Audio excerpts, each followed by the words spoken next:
Жолдасымның аты Нұрпейісов Қалас. Қаңтар оқиғасына байланысты толық мән-жайды айтқым келіп отыр. Осы жылдың 3 қаңтарында Арон Атабектің қырқы болған кезде мен жолдасым барған болатын. Енді әрбір адам жаназасына да барып жатады ғой, оған тыйым салынбайды, сол себепті барған болатын. Барғаннан кейін масса қайтып келе жатқан кезде ол Нұрпейісов Қаласты басқа да бірнеше адамдардың бәрін административныймен қамауға алған болатын. Сол күні Алатауский РУВД-ға апарды да түнгі сағат 2-де сот болып 15 сутыққа жауып тастаған болатын. 3 қаңтарда. 5 қаңтарда біздің Алматыда осындай жаппай бір көтеріліс басталған кезде Қалас Лобачевскийде отырған болатын. Сағат 6:30-да басқа біреудің номерінен звондап, маған мені шығарып жіберді, алып кетесің бе деп хабарласқан болатын. Сол күні мен барғанымда жанында 1-2 адам болды, бір ер адам кісі, бір әйел кісі, Айгерім Тілеужанова деген сол кісі болды. Солардың бәрін алып кеттім, және өзім жанымда інім болған болатын. Сосын бұл кісілер мына кісілерді алаңға апарамыз деп сөйтті да, алаңға бардық.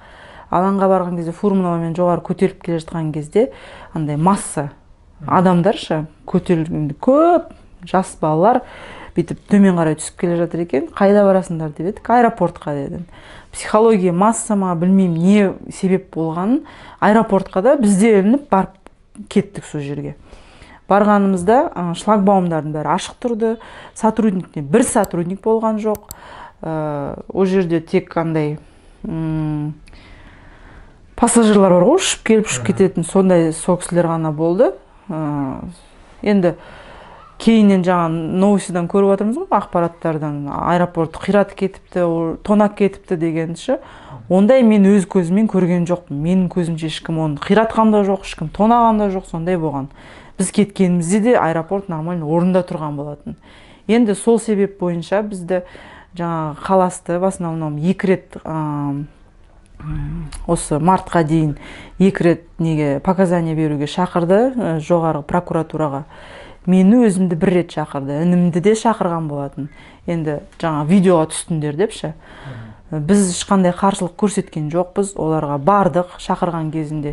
Үйімізде обыск болған кезде де көрсеттік. Ол кезде біздің ақшамызды, алтын бұйымдарымызды алып кеткен болатын. Оның бәрін мен жалып жазып жүріп, 2-3 күннен кейін қайтарып алдым. Енді сосын осы март айында бізде 16-сында, оған дейін де біздің анамыз ауырып атқан, онкология мен молочная железа. Сол кісінің жанында в основном Қалас, мен жолдасым 3 ағайынды ғой, 3-еуі кезектесіп қарап, сол кісінің дәрісін уақытылы беріп сөйтіп жүрген. Андай ешқандай митинг, ешқандай шеруге, ештеңеге шыққан жоқ болатын. Сол біздің кінәміз 19 жылы 1 майда біз неге шықтық? Өзі мұғалім, ол тарих сабағынан мұғалім бір. Негізі біздің білім саласы туралы айтқан болатын сол жерде. Содан бері біздің отбасымызды қудалау әлі тоқтатқан жоқ. 16-сы күні анамыз қайтты, ол кісіден айырылып қалдық. 17-сы күні ол кісіні жерледік. 18-сы күні осы үйдің жанына келіп, мен жолдасымды алып кетіп отыр. Ешқандай себепсіз. Қолдарында ешқандай құжат та жоқ. Повестка болған жоқ. Повестка болса, біз барамыз ғой, қайда барамыз деп сұрап едік. Қазір бір жерге барасыздар да, қол қоясыздар, сотқа бір материалдар жібермей жатырмыз, сол Қаласының қолы керек екен, сол жаққа барасыздар деді. Мен айтым, повестка беріңіздер. Повестка жоқ, 2 андай дәу кісі келді. Мен қазір суретінде жібере аламын, оның андай несін көрсеткен болатын маған.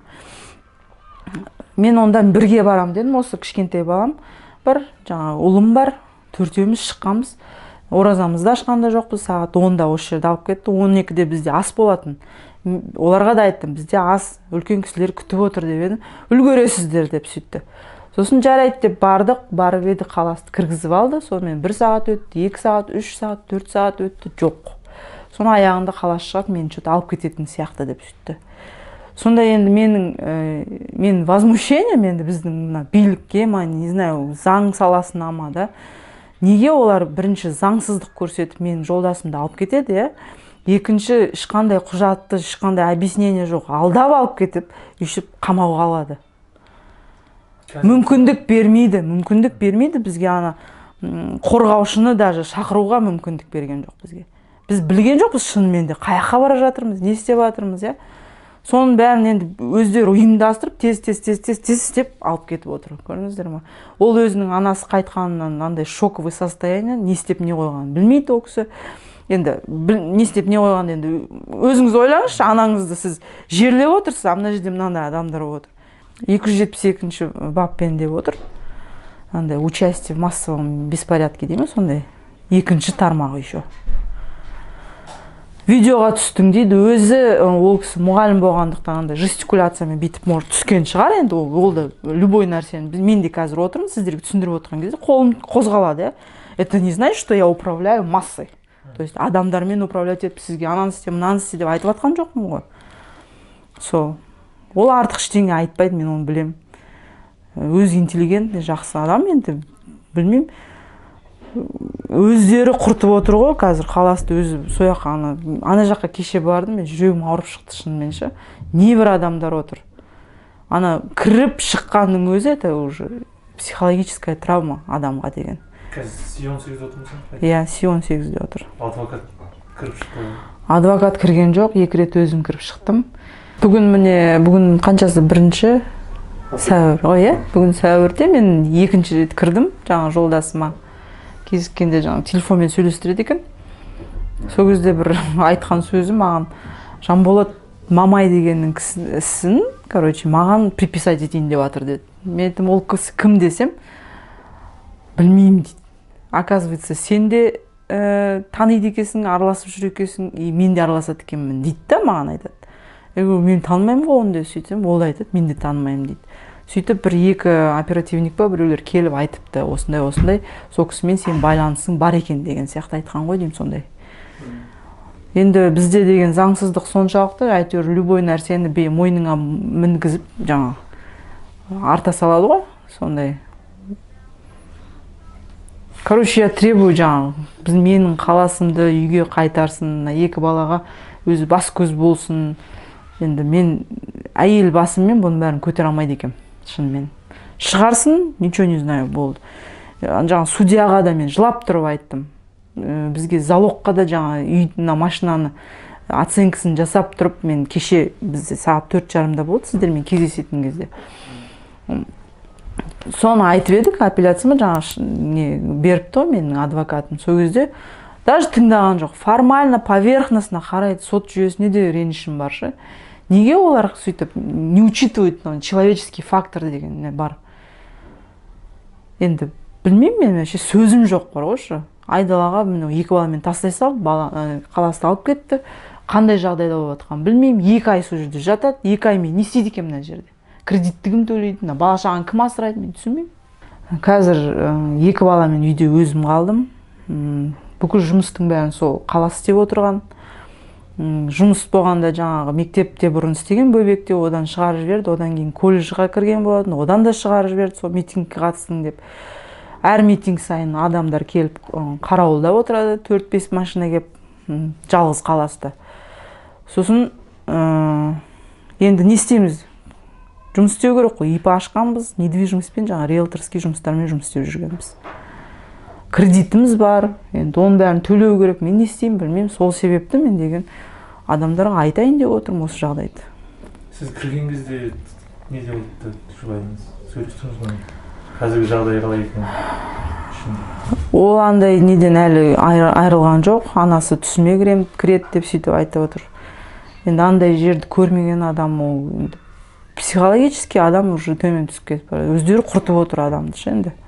Ондай жерді действительно біз көрген жоқпыз ғой, мен фильмде ғана көретінмін ондайларды. Андай ұрып соғу деген, мен негізі содан қорыққам ше, ана Дархан деп бір кісілер естіген болатын, ұрып тастады, соғып тастады деп. Содан шошыдым. Бірінші күн барғанымда 2-3 сағат күткенімде уже ана жерді шулатып бастадым, сіздер менің жолдасым көтермей жатсыңдар, значит жүре алмайды ол. Көтеріңдер деп сөйтіп. Көргеннен кейін кішкене көңілім жай тапты ше. А так енді ол жерде көп ештеңе айта алмайды. Мен білмеймін ғой, адвокатпен барған кезде бәлкім может айтатын шығар. Адвокатпен кірген жоқсыз ғой? Адвокатпен мен понедельник кіремін. Негізі адвокаттарыңыз бар, иә? Бар. өздеріңіз жалдаған ғой? Иә, өзіміздің тамыз, иә. Неге 2 айдан бері ұсталмаған, неге 2 айдан кейін ұсталмаған? Білмеймін. Мен ана Си-18-ге барғанымда ол жерде өте көп адамдар, сол осы қаңтар несімен, оқиғасымен көп адамдар отыр екен. Сол қаңтардан бері 3-4 ай уже отырып келядыр екен ол кісілер деген. Солардың сөзін естісем, вообще шошимын енді. Біздің мына заңсыздық енді ешкімнің басына бермесін. Бұл кісілер деген любой нәрсені, любой бапты мойныңа тағып жібереді. Дұрыс болып тұрған нәрсені дұрыс емес қылып жібереді. Білмейсің өзім. Мен юридический өзім опытым жоқ ондай. Хотя мамам да заңгер ғой, оның. Сол.